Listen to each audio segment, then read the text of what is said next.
Учурда Ош шаарында ковид илдетине чалдыккандардын жалпы саны 2110 болсо, бүгүн 5 жаңы учур катталды. Аталган илдетке чалдыккандар күндөн күнгө азайып, оорудан айыккандар көп болууда. Азыркы тапта шаардык жугуштуу оорулар ооруканасында 74 бейтап дарыланып жатат. Абал турукташып бараткандыктан кошумча ачылган стационарлар да жабыла баштады. Биз ушул ковид илдетине күрөшүү үчүн 18 стационарды тарткан элек жумушка. Бүгүнкү күндө 16сы жабылып, мына 2 стационар калды. Бирөөсү Ош шаардык клиникалык ооруканасынын эски имараты, экинчиси Газпром спорт комплекси. Күнү түнү иштеп турган стационар катары кызмат кылып атат. Абал турукташа баштагандан бери көчөдө жүргөн элдин саны көбөйүп жатат. Бирок жашоочулардын көпчүлүгү санитардык талаптарды аткарбай жатканы айтылат. Дарыгерлердин айтымында карантин эрежелери сакталбаса, абал дагы оорлошуп кетиши мүмкүн. Адам баласы унутчаагыраак болот экен, бат эле унутуп калат экенбиз. Кайтып эле эски убакытка кирип кетип баратабыз да. Тойлор, жакшылык жамандыктар көбөйүп баратат. Масканы чечип коюшту көп жерлерде. Аралыкты сактабай калышты. Бул дагы бир эртеңки күндүн коркунучу болуп калышы мүмкүн.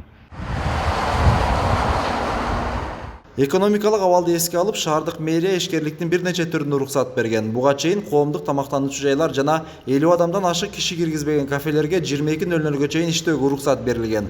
Азыр дагы жеңилдик берилип, иштөө убактысы кечки 12-ге чейин узартылган. Бирок бул эрежеге да баш ийбей, той өткөргөндөр четтен чыгат. Аларга тиешелүү кызматтар айып пул салып жатышат. Ресторан деген бұл тойханаға айланып кетеді екен. Ресторан деген өзіңіздер жақсы білесіздер, 50 адам емес, 300, 400, 500 адамға чейин батады. Тойларға мындай көбейіп кетті. Албетте, санитардық эпидемиологиялық борборунун кызматкерлери тарабынан булар мыйзам боюнча административ жоопкерчиликке тартылды. Биздин муниципалдык аймактык башкармалыктар да өз иштерин аткарды, милиция кызматкерлери иштерин аткарып атат.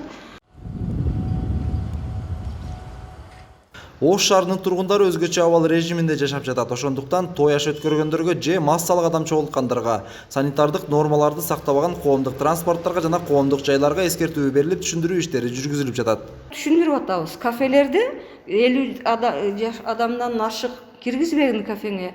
Столдорду жайгаштырганыңда ошол социалдык аралыкты сактап, 1,5 метрден сактап отургузуп, жанагы тейлеп аткан элди тамагын антисептик менен колун жуудуруп, чыгарда жуудуруп чыгарып, анан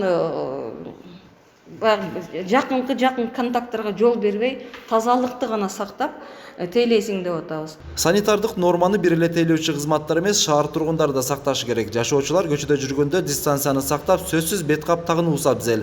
Эгерде жарандар карантин эрежелерин сактабаса, илдет кайра күчөп, ден соолукка коркунуч жаралышы мүмкүн дейт адистер. Эрмек Муратбек уулу, Мунарбек Арзыбек уулу, Пирамида Ош.